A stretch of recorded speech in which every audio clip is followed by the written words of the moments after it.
Bienvenue dans cette nouvelle séance les amis. Nous allons aujourd'hui apprendre à déterminer des estimateurs par la méthode du maximum de vraisemblance pour les paramètres mu et sigma carré.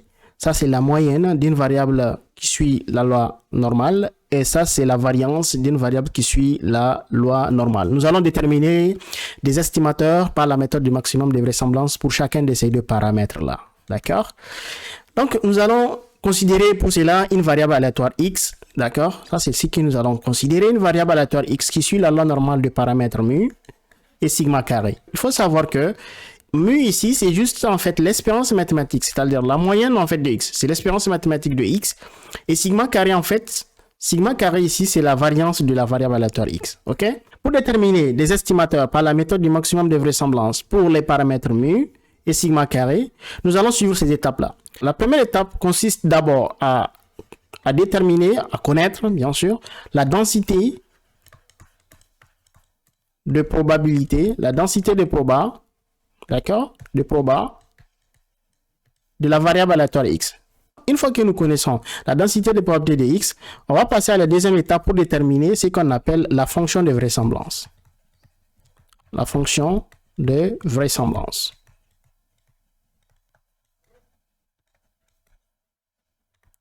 De l'échantillon suivant. De l'échantillon que nous allons considérer, je vais noter l'échantillon comme ça, x avec une barre en dessous. C'est tout simplement un échantillon de taille n. x1, x2, ainsi de suite jusqu'à xn. Une fois que nous trouvons la fonction de vraisemblance, on passe à la troisième étape qui va consister à déterminer ce qu'on appelle la log vraisemblance.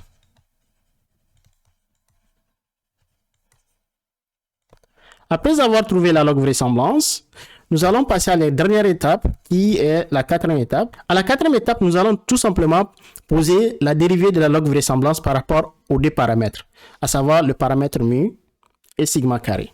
Pour notation, je vais noter L comme ça pour la fonction de vraisemblance et je vais noter L de cette façon pour la log vraisemblance. Du coup, à la quatrième étape, je vais juste simplement poser la log vraisemblance, la dérivée de la log vraisemblance par rapport au paramètre mu et j'égalise ça à 0 et je vais poser également la dérivée de la log vraisemblance par rapport à la variance au sigma carré, j'égalise à 0 et maintenant je vais résoudre ces deux équations. Ça va être tout simplement, si vous voulez, un système d'équations que je vais résoudre. La dérivée de la log vraisemblance par rapport à mu égale à 0 et la deuxième équation c'est la dérivée de la log vraisemblance par rapport à sigma carré égale à 0. Dans tous les cas, la résolution des deux équations va me permettre en fait de trouver les estimateurs mu chapeau et sigma carré chapeau. On va les déterminer. La première des choses, nous avons besoin de la densité de proba de la variable aléatoire x. On sait très bien que si une variable suit la loi normale des paramètres mu sigma carré, sa fonction de densité s'écrit de la façon suivante. C'est f x égale à tout simplement 1 sur l'écart tube multiplié par la racine carrée de 2pi fois exponentielle de moins 1 sur 2 sigma carré facteur de x moins la moyenne mu du taux carré. Ça, c'est la fonction de densité d'une variable aléatoire qui suit la loi normale des paramètres mu et sigma carré. Connaissant la fonction de densité, on peut passer à la détermination de la fonction de vraisemblance. Donc, nous allons déterminer la fonction de vraisemblance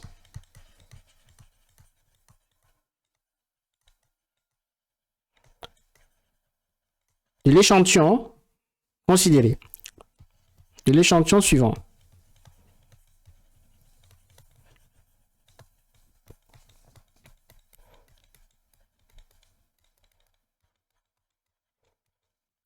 En fait, je note tout simplement l'échantillon par x avec une barre en dessous. C'est tout simplement x1 jusqu'à xn.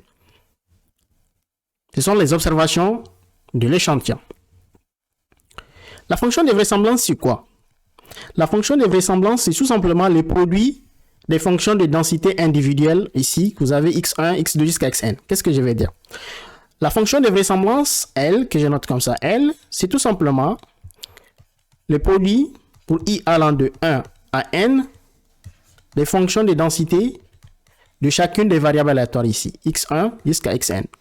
Donc, qu'est-ce que je vais dire? Je vais dire tout simplement, c'est le produit de la fonction de densité de la variable aléatoire x1, ici, multiplié par la fonction de densité de la variable aléatoire x2, ainsi de suite, jusqu'à xn. OK? Étant donné que toutes ces variables-là suivent une loi normale de paramètres mu sigma carré, donc elles auront la même écriture de fonction de densité. Tout ce qui va changer, c'est tout simplement les x qui va changer. On va voir x1, on va remplacer par x2, ainsi de suite. Alors là, qu'est-ce que je vais faire? Je vais remplacer la fonction de densité de x1. C'est quoi la fonction de densité de x1? C'est très facile. C'est tout simplement 1 sur sigma fois racine carrée de 2pi multiplié par exponentielle de moins 1 sur 2 sigma carré x1. C'est important parce que je parle de la variable aléatoire x1. Donc x1 moins, c'est le même paramètre, c'est le mu, le tout au carré. D'accord? Je multiplie également par la fonction de densité x2, ainsi de suite, jusqu'à la fonction de densité de xn. Remplaçant enfin la fonction de densité de xn, c'est quoi? C'est 1 sur sigma racine carrée de 2pi, d'accord? Fois exponentielle de moins 1 sur 2 sigma carré xn moins mu, c'est toujours le même paramètre mu, le tout carré. En faisant le produit des fonctions de densité, on trouve quoi? Vous allez remarquer que ce terme va apparaître n fois, d'accord? À chaque fois que j'utilise une fonction de densité, ce terme va apparaître. Du coup, ce terme va apparaître n fois. Donc, ça va être tout simplement 1 sur sigma racine carrée de 2pi. C'est une constante. Donc, ça sera tout simplement à la puissance n, étant donné que ça va apparaître n fois. On est en train de faire les produits. Donc, on va avoir tout simplement 1 sur sigma racine carrée de 2pi à la puissance n. Et le deuxième maintenant terme, le terme là que vous voyez, c'est une fonction exponentielle qui va apparaître combien de fois? N fois. Et vous allez voir que ce qui différencie ces fonctions exponentielles, c'est tout simplement les variables aléatoires. x1, x2, et ainsi de suite. Donc, vous saviez très bien que si j'ai exponentielle de a fois exponentielle de b fois exponentielle de c, ça revient tout simplement à dire exponentielle de la somme des éléments qui sont à l'intérieur des fonctions exponentielles. Tout simplement. Donc, a plus b plus c. Si j'applique le même principe, ce que je vais faire ici, je vais garder une seule fonction exponentielle. OK? Et là, je vais prendre les éléments qui sont à l'intérieur de ces fonctions exponentielles. C'est-à-dire, pour le cas de la première variable aléatoire, c'est moins 1 sur 2 sigma carré, OK? Facteur de x1 moins mu le tout au carré. Après, j'ajoute, pour le cas de la variable aléatoire x2, je vais trouver ce terme, c'est moins 1 sur 2 sigma carré. Alors ici, c'est x2 moins mu le tout carré. Et ça continue jusqu'à xn. Vous allez voir, donc moins pour le cas d'x3, ainsi de suite. Et je vais finir au niveau de xn. Moins 1 sur 2 sigma carré, facteur de xn moins mu le tout carré. Et je ferme la grande parenthèse. La parenthèse de la fonction exponentielle ici. OK? OK, maintenant, qu'est-ce que je peux faire? Je peux factoriser, si vous voyez, par moins 1 sur 2 sigma carré. D'accord?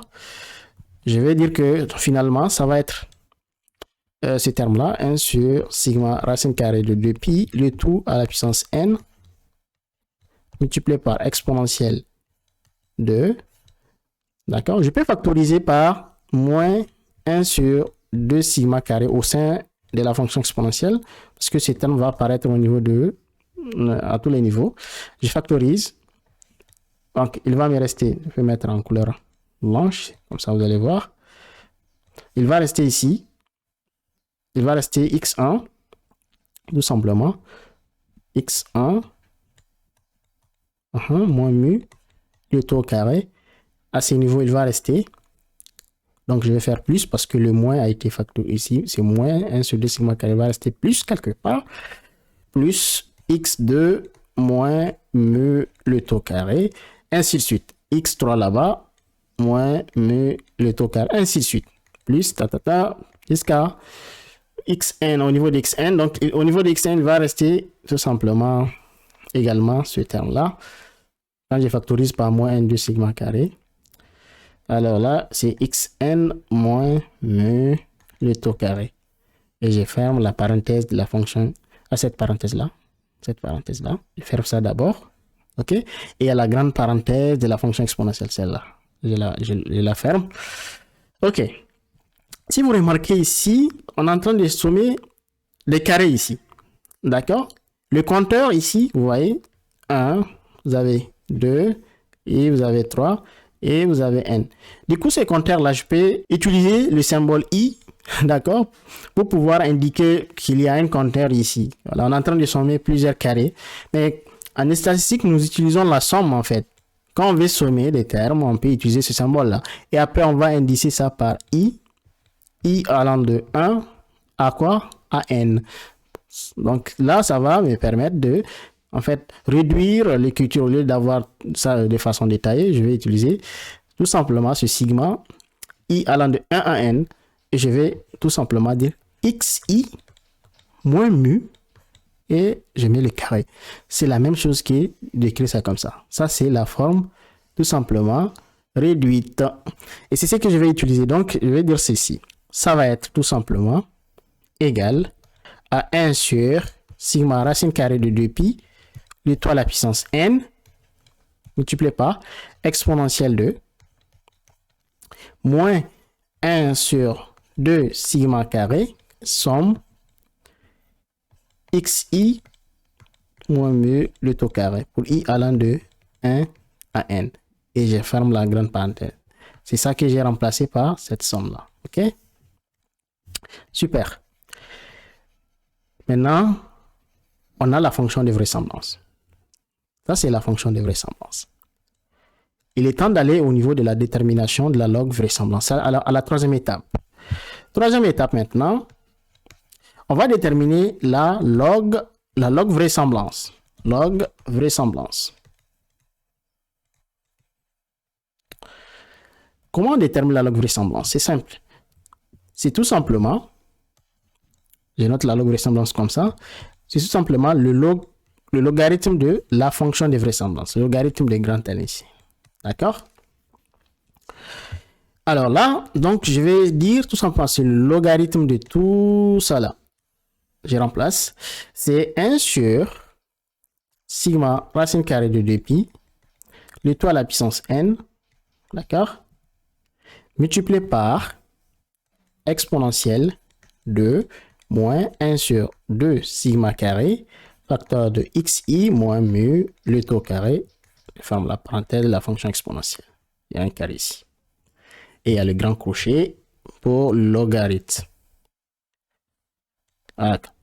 Maintenant, nous allons appliquer le principe qui dit que log de a fois b, c'est log de a plus log de b. Nous allons appliquer ce principe-là. Donc, du coup, ça, c'est mon a. D'accord, ça, c'est mon b. Ça va donner quoi? Ça va donner log a. A, c'est tout simplement ce que je viens de considérer ici. C'est 1 sur sigma racine carrée de 2pi, le tout à la puissance n. Pardon, le logarithme, c'est entre crochets.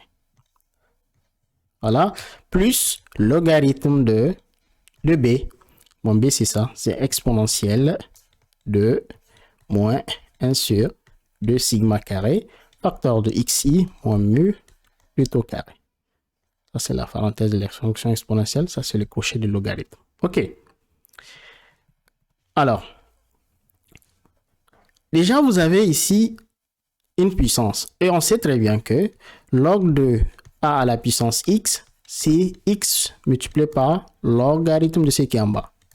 C'est ce que nous allons appliquer. Du coup, ici, le n, on peut dire que ça va descendre. N, donc, fois logarithme de, tout simplement, 1 sur sigma racine carrée de 2pi. Pour simplifier la tâche. Si vous avez logarithme de exponentielle de quelque chose, par exemple, exponentielle a, logarithme d'exponentielle a, c'est exactement ce qui est à l'intérieur de l'exponentielle, c'est a. D'accord? On ne se casse pas la tête ici. Nous allons prendre tout simplement ce qui est à l'intérieur ici, en appliquant le principe d'ici. D'accord? Donc, finalement, Logarithme d'exponentielle moins 1 sur 2 sigma carré facteur de xi moins mu carré, ça va être tout simplement ce qui est au niveau de la fonction exponentielle. D'accord. Alors là, donc ça va me donner quoi? Ça va me donner tout simplement moins 1 sur 2 sigma carré facteur de xi moins mu au carré. Ça, c'est la fonction log vraisemblance. La fonction log vraisemblance. Et c'est ça qu'on va utiliser à la quatrième étape, qui va nous permettre de trouver les estimateurs de mu et de sigma carré. OK? Mais avant de continuer, je vais continuer d'abord à détailler en fait la log vraisemblance pour mes facilités, vous allez voir tout de suite. Alors, ce que je vais faire ici, c'est tout simplement réécrire ce que vous avez ici, autrement, parce que vous avez en fait, je peux écrire ça comme ça, je peux dire que c'est n logarithme de sigma racine carrée de 2pi, le tout à la puissance moins 1. C'est notre manière d'écrire ça. Parce que si vous avez 1 sur quelque chose, 1 sur a, on peut dire c'est tout simplement a à la puissance moins 1. D'accord? L'inverse en fait. OK? L'inverse de a ici. Donc c'est a à la puissance moins 1. C'est la même chose. On continue. Vous allez voir pourquoi je fais ça. Ça va faciliter la tâche ici. Moins 1 sur 2 sigma carré facteur de xi moins mu le tout au carré. OK? Encore une fois, je peux donner encore une autre manière d'écrire ça. Vous allez voir, ça va faciliter la tâche. Vous avez ici sigma, OK? Alors, je peux dire que c'est sigma là. Sigma, on peut considérer ça comme ça. On peut dire que c'est sigma carré, d'accord? Le tout à la puissance 1,5. Vous saviez, si j'ai fait ça, ça revient à dire sigma. Parce que si je développe, vous allez voir que ça va faire sigma carré fois 1,5. Et ça va faire, les deux vont se simplifier, ça va être sigma. OK? C'est ce que je vais appliquer ici. Et au niveau de la racine carrée de 2pi, je peux dire ceci. La racine carrée de 2pi désormais, au lieu d'écrire racine carrée de 2pi, je peux l'écrire autrement. Je peux dire que c'est 2pi. 2pi à la puissance 1,5. Vous savez que c'est une autre façon d'écrire la racine carrée. Donc là, je vais avoir n logarithme de, d'accord? Comme je vous ai dit, sigma, je vais remplacer ça par sigma au carré, le tout à la puissance 1,5. C'est la même chose, ça revient à dire sigma. Et là, racine carrée de 2pi, au lieu d'écrire ça comme ça, je vais dire c'est 2pi à la puissance 1,5. Comme vous savez que racine carrée, on peut l'écrire de cette façon en utilisant la puissance, donc 1,5. N'oublie pas, tout ça là va être élevé à la puissance moins 1, comme j'ai utilisé, voilà, moins 1 ici, d'accord? Alors, je peux maintenant regrouper les termes 2pi et sigma carré parce qu'ils ont la même puissance. Là, la suite, j'écris ça ici, c'est moins 1 sur 2 sigma carré facteur de xi moins mu le tout carré. Je continue. Ça va être un n fois logarithme de. Ici, il y a une parenthèse qui ferme tout. La puissance moins 1 ici. Donc, ça va me donner. Regrouper, en fait, on va regrouper les sigma carré et 2pi parce qu'ils ont la même puissance. Donc, je vais trouver quoi? Je vais trouver sigma carré multiplié par 2pi tout simplement. Donc là, je peux utiliser la même puissance, élever à la puissance 1 sur 2. Et enfin, on élève à la puissance moins 1. Et on ferme le grand crochet. Donc, au lieu d'écrire le moins 1 à ce niveau, je peux l'amener au niveau de 1,5 pour simplifier la tâche, pour éviter d'avoir plusieurs crochets et plusieurs parenthèses. Donc, le moins 1 va juste venir au niveau de 1,5. C'est la même chose, on multiplie par moins 1. Donc, ça va être tout simplement sigma carré fois 2pi, le tout à la puissance moins 1,5. Et là, ça me donne moins 1 sur 2 sigma carré, facteur de xi, moins mu, le tout carré. J'ai pas encore terminé. Parce que là, j'ai le logarithme de quelque chose, sigma carré racine carrée depuis le tout à la puissance moins 1,5. Et je vous ai dit que logarithme de a à la puissance x, c'est tout simplement x fois logarithme de ce qui est en bas. Logarithme de a. Ok, si j'applique le principe, ça veut dire que cette puissance va descendre. Donc, je vais avoir n, la puissance va descendre, donc c'est moins 1,5, moins 1 sur 2. Donc, moins n fois moins 1 sur 2, multiplié par logarithme de ce qui est en bas. Logarithme de ce qui est en bas, c'est sigma carré, fois 2pi. OK? Moins, donc finalement, le reste de sigma carré, facteur de xi, moins mu au carré. Là, je vais réécrire une dernière fois. Ça va être moins n sur 2. D'accord? Moins n sur 2.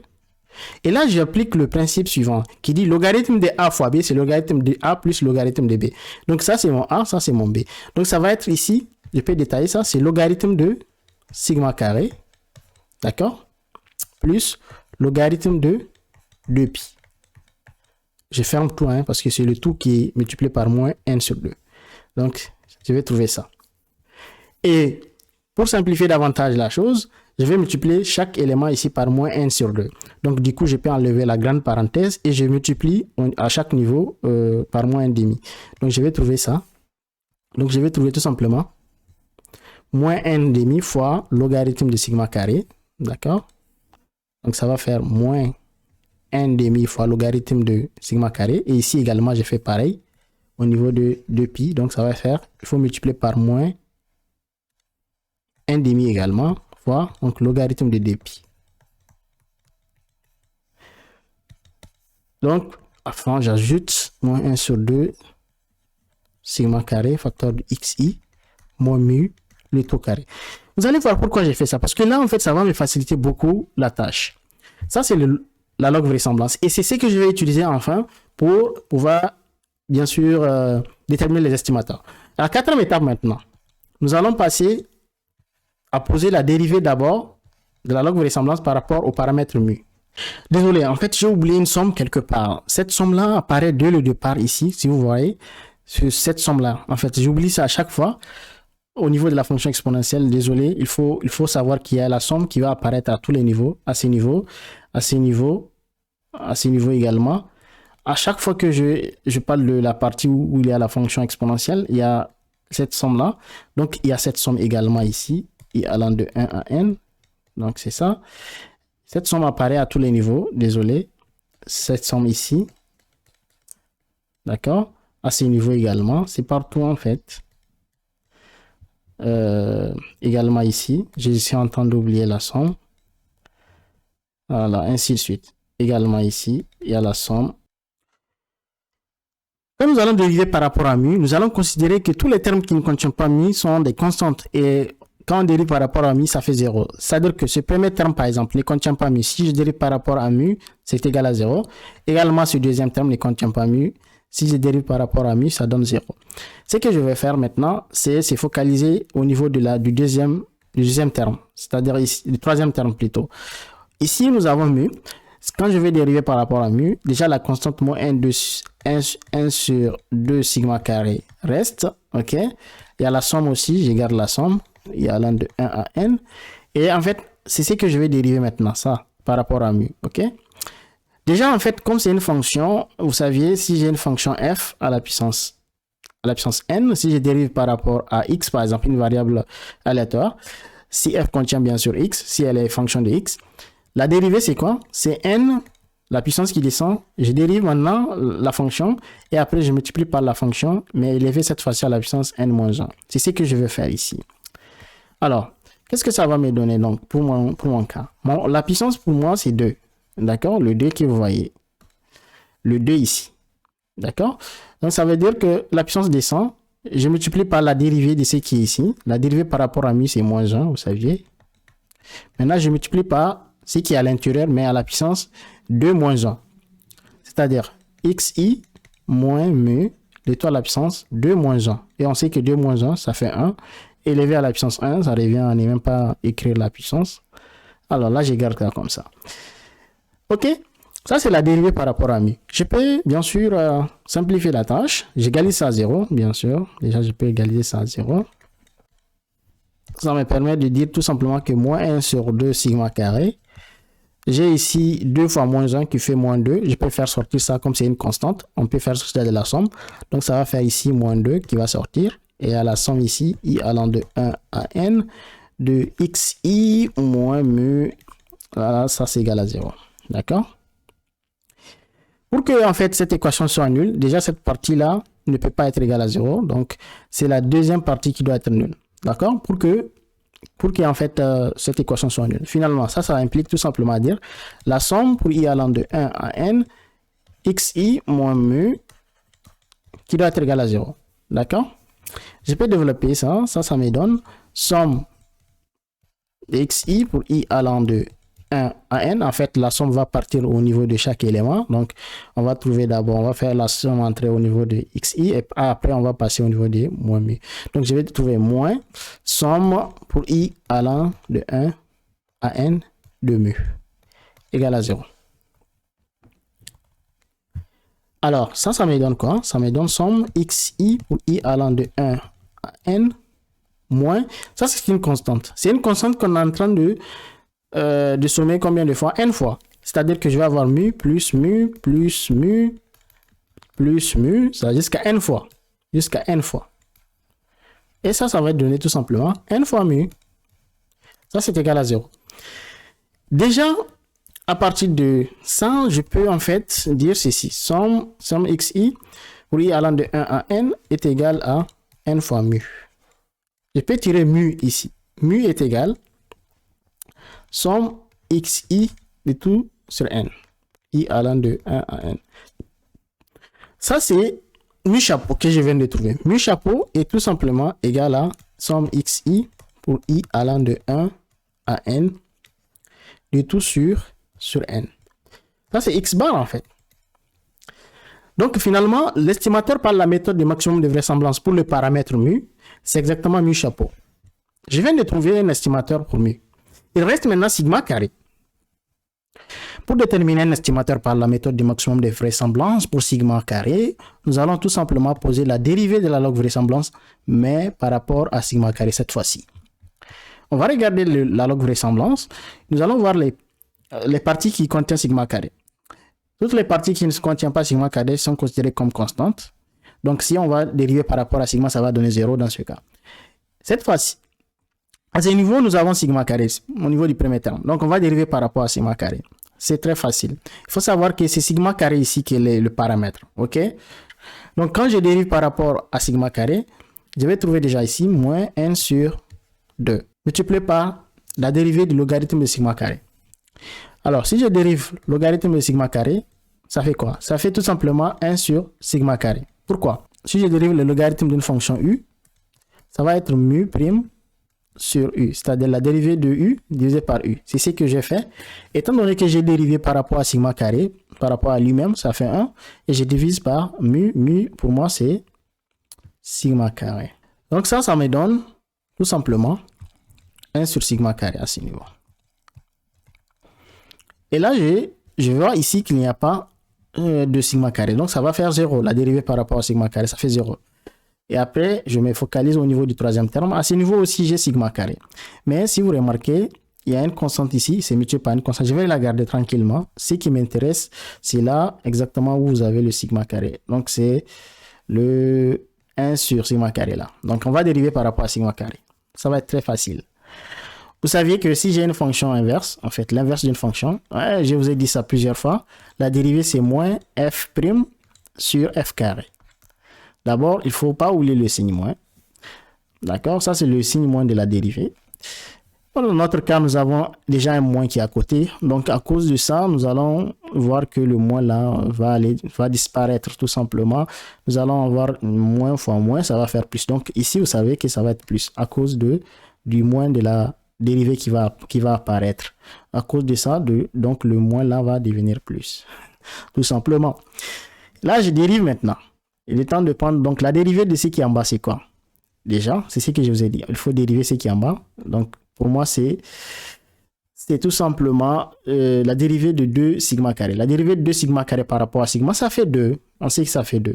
Et après, on divise par ce qui est en bas au carré. C'est la fameuse f carré ici. Donc, c'est 2 sigma carré déjà. Ça, c'est 2 sigma carré. Le tout au carré. Comme c'est mon f ici. Donc, le tout au carré. Ok. Après, vous multipliez par cette partie constante qui ne dépend pas du sigma carré. Donc, elle est juste là pour multiplier ce qui est à côté. Donc, c'est la somme xi moins mu le tout au carré pour i allant de 1 à n. Et ça, j'égalise ça à 0, bien sûr. On y va. J'arrange un peu les choses ici. Ça me donne ici moins n multiplié par 1, ça fait moins n sur 2 sigma carré. Parce que là, j'ai 2 fois sigma carré. Plus 2, les deux là vont se simplifier. Et il va rester encore un 2 en bas. Parce qu'il faut savoir que ça va faire 4 sigma carré parce que c'est élevé au carré. Donc, ça va faire, une fois que j'ai simplifié en bas par 2, ça va rester un autre 2.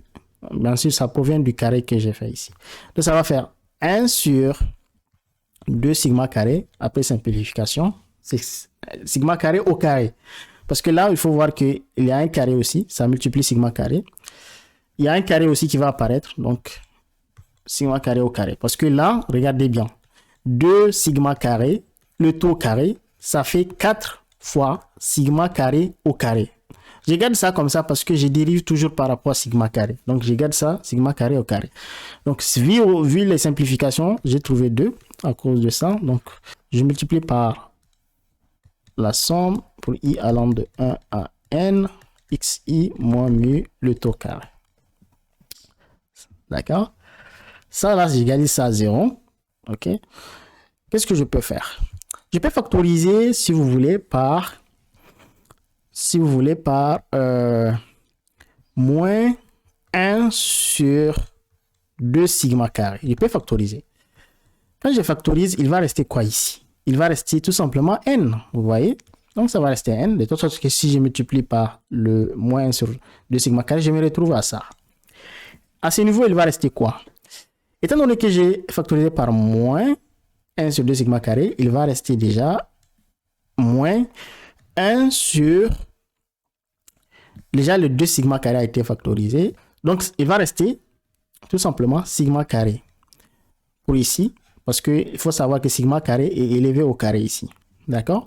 Si j'ai factorisé par 2 sigma carré, il va rester un autre sigma carré. D'accord? À cause de ce carré-là. De toute sorte que si je multiplie, je me retrouve à plus à cause de ça. Moins fois ici, moins, ça fait plus. Et si je multiplie le tout, ça va me donner moins 1 sur 2 sigma carré au carré. Et là, je multiplie enfin la somme pour i allant de 1 à n de xi moins mu le taux carré. La grande parenthèse, on ferme ça. Ça, c'est égal à 0. Pour que ça soit égal à 0, c'est ce qui est là qui va être égal à 0. Et ce qui doit être égal à 0. Parce que ça, c'est déjà une constante, ça ne peut pas être égal à 0. Donc, il faut absolument que ça soit égal à 0. Donc, ça implique quoi? Ça implique tout simplement à dire que n moins 1 sur sigma carré sont multipliés par la somme pour i allant de 1 à n, xi moins mu, d'accord? Le taux au carré, c'est ça qui doit être égal à 0, n'est-ce pas? Alors, du coup, je vais trouver ceci. Cela implique que n est égal à 1 sur sigma carré fois somme pour i allant de 1 à n, xi moins mu, le taux carré. Ce qui m'intéresse ici, c'est sigma carré. Donc, je vais tirer sigma carré. Si j'ai fait la règle de 3, ça c'est divisé par 1 en fait. n sur 1, si vous voulez. Et là, si j'ai fait la règle de 3, comme ça, donc ça va faire n fois sigma carré. Le 1 sera multiplié par la somme ici. C'est juste c'est très facile. Donc, ça fait 1 sur xi moins mu, le taux carré. Il est temps maintenant d'étirer sigma carré. Sigma carré. Du coup, sigma carré, ça implique que sigma carré est égal à tout simplement la somme pour la somme de xi moins mu, le taux carré pour i allant de 1 à n. Là, je divise enfin par n. C'est sigma carré chapeau. C'est l'estimateur par la méthode du maximum de vraisemblance pour le paramètre sigma. Donc, c'est somme xi pour i allant de 1 à n, xi moins. Maintenant, il est important de savoir que nous sommes en train de résoudre un système d'équations. Et dans le système d'équations, nous avons trouvé déjà mu chapeau. D'accord? Nous avons trouvé mu. L'expression de mu, nous avons trouvé c'est somme xi, d'accord, sur n. C'est ce que nous avons trouvé. Et nous l'avons appelé mu chapeau. Donc, du coup, nous allons remplacer ça par mu chapeau. Donc, mu sera remplacé par mu chapeau parce que nous avons trouvé l'expression de mu. Donc, ça, le taux carré sur n. Et nous avons vu que mu chapeau, en fait, n'est rien d'autre que x bar. Hein, c'est juste x bar. Donc, ça me donne simplement somme xi moins. Donc, finalement, mu chapeau, c'est x bar, le taux carré, pour i allant de 1 à n, le tout sur n. Et ça, c'est tout simplement l'estimateur par la méthode du maximum de vraisemblance pour le paramètre sigma. Sigma carré, bien sûr, c'est le paramètre sigma carré. Et ça, c'est son estimateur. Sigma carré, carré chapeau, c'est 100 xi moins mu le tout au carré pour i allant de 1 à n divisé par n. La prochaine séance, nous allons étudier les propriétés des deux estimateurs, c'est-à-dire mu chapeau, qui est x bar, et sigma carré, qui est chapeau, qui est celle-là. Nous allons étudier les propriétés de ces deux estimateurs-là. Vous allez remarquer, quand je vais vous démontrer ça, vous allez voir que cet estimateur est un estimateur qui est biaisé. Bien sûr, l'estimateur par la méthode du maximum de vraisemblance pour sigma carré est un estimateur biaisé. On va démontrer ça la séance prochaine. Nous allons étudier les propriétés de ces deux estimateurs, c'est-à-dire mu chapeau et sigma carré chapeau. On va étudier leur efficacité, on va étudier leur convergence. S'ils sont des estimateurs convergents, si ce sont des estimateurs sans biais, on verra tout la séance prochaine. Et voilà les amis, c'est tout pour cette séance. N'hésitez pas de regarder, en fait, de vous abonner sur la chaîne et vous allez voir d'autres vidéos similaires et beaucoup d'autres vidéos intéressantes seront partagées au fur et à mesure, que ce soit en économétrie, probabilité, tout ce qui tourne autour des statistiques en fait.